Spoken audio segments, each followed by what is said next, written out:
New videos every day. Psychetruth. Life, wisdom. Hello everybody, this is Dr. Echols again, and I'm really glad to be back with you guys. I haven't got to make a video in a little while, so it's always nice. And before we get started, I wanted to thank all of you guys who are subscribing to the video channels where you can see these videos. It's really great to know that there's people out there that are really interested in what we're doing. And today we're very fortunate to have Corey again with us. And today we're going to talk a little bit about knees. Knees are, important. I don't know what you do without them, but a lot of people damage their knees when they don't really have to. And today we're going to show how we can go about checking to find out if your knee is stable or not, and then how we can go about correcting it. Now, a lot of times people will go out and they'll run on knees that aren't very stable. And when that happens, the knee is just kind of floating around in space. And as it does that, it starts grinding and wearing out the little structures in the knees, the meniscus, the different ligaments, the muscles, and it can eventually end up causing a lot of knee problems. And I might add, and a lot of you runners might take exception to this, but even in the best of circumstances, running on your knees, they're probably good for about 25 years, and that's about it. Running is really, really hard on your knees. If you're wanting to do exercise and stuff, a lot of people just love to run and they're going to run no matter what. But if you're thinking about taking up exercise and you want to get healthy, I would really recommend something a little less strenuous on the knees. Something like bicycling, actually good for your knees. It keeps that fluid going through the knees and it's very easy on them. Any kind of thing that's not impactful is very good. Bicycling, swimming, walking is really great too. Even in the best of situations, we're seeing more and more knee replacements having to come across the surgeon's table just simply because people are putting so much strain on their knees and wearing them out. And it's very interesting to note that, when I was a kid many years ago, you never saw anybody running. As a matter of fact, this is like the first time in history that running is actually considered, a recreational activity or a sport. Nobody ever did that before, but now it's a billion-dollar industry, selling shoes and everything else to help, people run better. So, and with that has come a whole host of injuries and, like I said, knee replacements and that kind of thing. So some people are going to run no matter what. I help them to do that. But if you're just getting into exercise, like I said, bicycling, swimming, any kind of aerobic activity that's not going to be so pounding on those knees over and over is going to be real good. So we're going to check Cora's knees today and just see if we can find any kind of weakness there. And then I'll show you how we can go about strengthening them so that eventually she won't end up having any problems either. All right, so here we are. We got Cora on the table, and we are going to check one of the muscles that is the basic stabilizer of the muscle of the knee. This isn't the muscle that necessarily moves the knee. This is one of the muscles that provides stabilization to the knee. Another thing that happens is there's so much sensory and nervous feedback from these muscles to the brain, and it tells the brain where the joint is so that doesn't have any injury.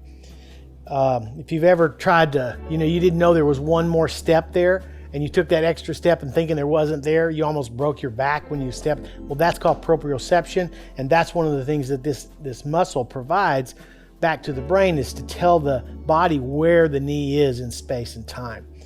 So we're going to check this muscle. It's called the popliteus or the popliteus muscle, however you prefer. And I'll show you how we do the muscle test on that. And it's safe for you to do this at home if you'd like to as well.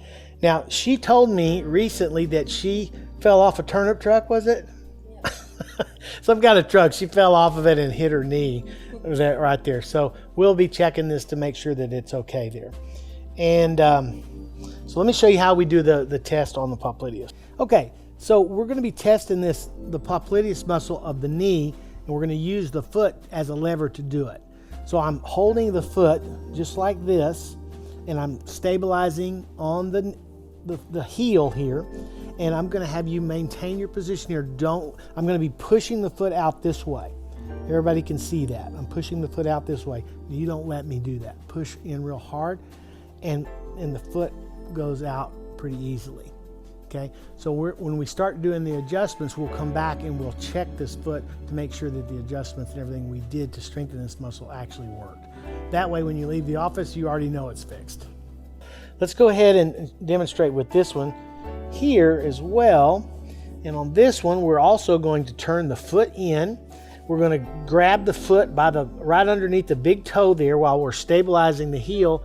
And I'm going to push out. You keep your foot there. Go ahead, push. And with this one, I really can't even budge it. Guys, this is a strong muscle. It's very strong. It stabilizes that knee, and you should not be able to really overpower it. I mean, I guess you could if you just put maybe everything you had into it, but it's actually very difficult. It's a very strong muscle.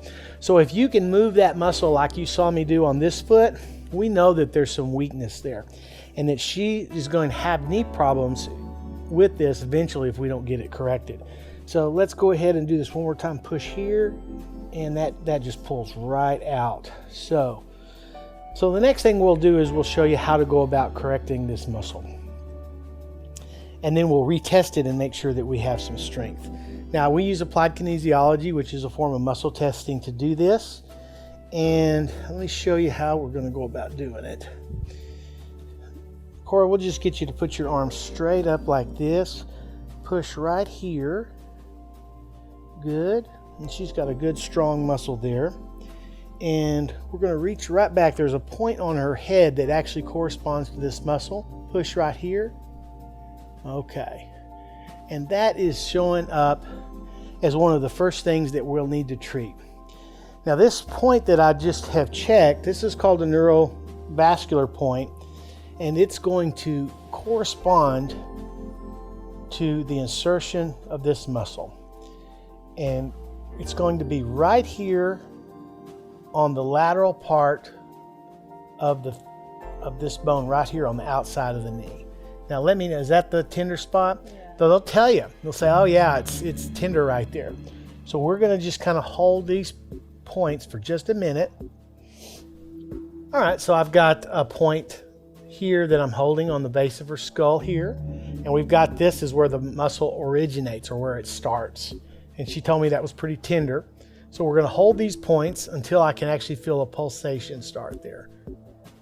And it's interesting to note that when I feel the pulsation is about the time that if I asked Cora if that was tender anymore, she would probably say no, it's actually not very tender anymore. Is it still tender?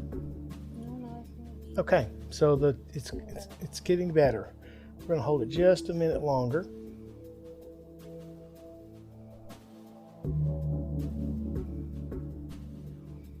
Good. Now, one of the other points that we'll check, push right here for me. This is called a neurolymphatic point, and it is actually located on the back side of her, about right here. Push here. And this point is actually weak as well. So we're going to hold here with this, and then this muscle wraps around the knee. That's one of the reasons it stabilizes it, and it hooks up over here. And she's wincing a little bit because that's pretty tender right there. So this is where that muscle inserts, is right down here. So we'll hold these points. And remember that the whole point of doing this is just to provide the knee some stabilization so that it doesn't wear out.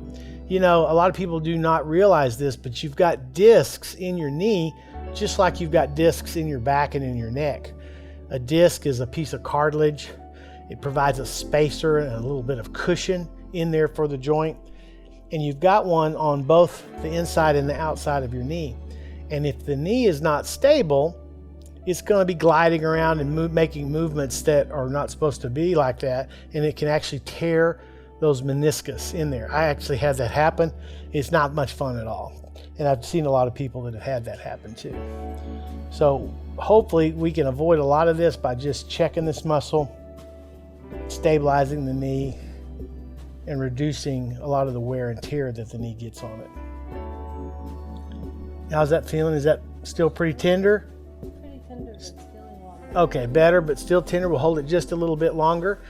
I also want to make a comment real quick. How about that this knee muscle right here, the popliteus muscle, also has an organ that it relates to.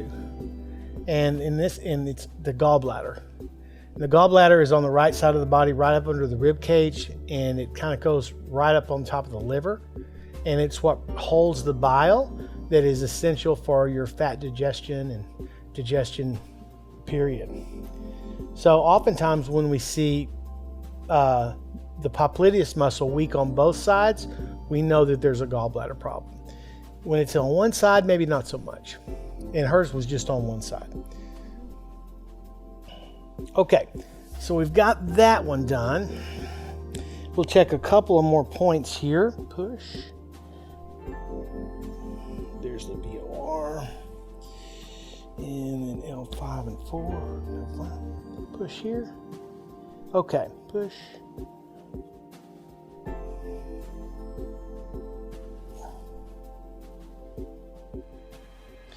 So she has also a vertebra in her back, one of the bones in the back, that is actually out of place. That this nerve that goes from this vertebra goes down and innervates this knee here. So she has a problem with that. So in order to fix this completely and correctly, we would need to adjust your back as well. So let's get you set up for that, and I'll show everybody how we would do that. So I want you to go ahead and roll onto your stomach for me. Okay, so I'm gonna have her push her legs straight out this way. Push out for me. Good. And there it's weak.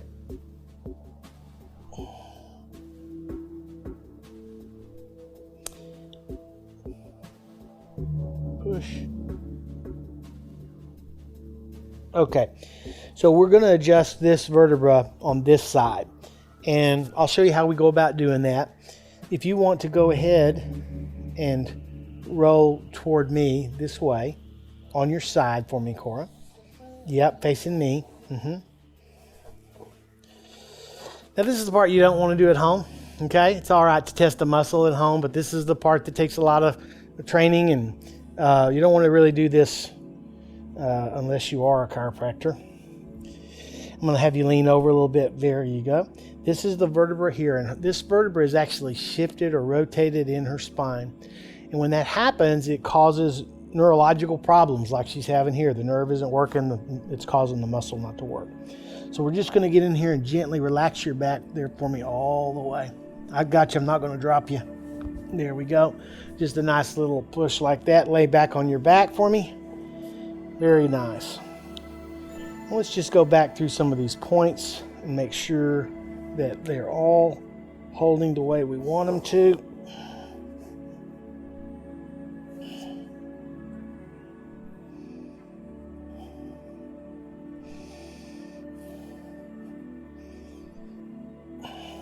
Very good. Okay, so now we're going to go recheck the muscle and see if we've got it strengthened up. If it's not strong, we'll go back and recheck some of the points, see if we missed anything. If it is, she's done. So again, we're going to recheck the muscle to make sure that what we did fixed it. So we're going to grab the foot here, stabilize the heel, and you keep your foot in and don't let me push it out. And it's very, very difficult. She's very, very strong at that point. So to make sure that it's done, we actually tap the muscle. If the muscle isn't completely fixed, this will actually weaken the muscle. If it is, the muscle will stay strong. Okay, push in for me and hold. And I can't move it now. So very good. So what we've actually done here is we've found a muscle in Cora's knee that was actually weak, and it was causing some knee instability. She wasn't really even having any knee problems. This is something that we just found on a screening that we did. But I can guarantee you, if we'd have left that there, down the road a piece, she would have started having knee problems. And she told me already that she has knee problems in your family, right? Your mom has got knee problems, and so she's kind of concerned. And it's a good thing that she doesn't go out and run on this knee, because it would actually accelerate that problem. It would be like pouring gasoline on a fire, right? So I hope this has been some help to you. Take care of your knees. You know, knee replacement surgery is not a lot of fun. You want to take care of those knees. Ask your chiropractor to check this and see if he can help you if you have some knee instability. If you'd like more information, feel free to look up on my website, jeffechols.com. And if we can help you in any way, please let us know. And until next time, have a good one. Bye.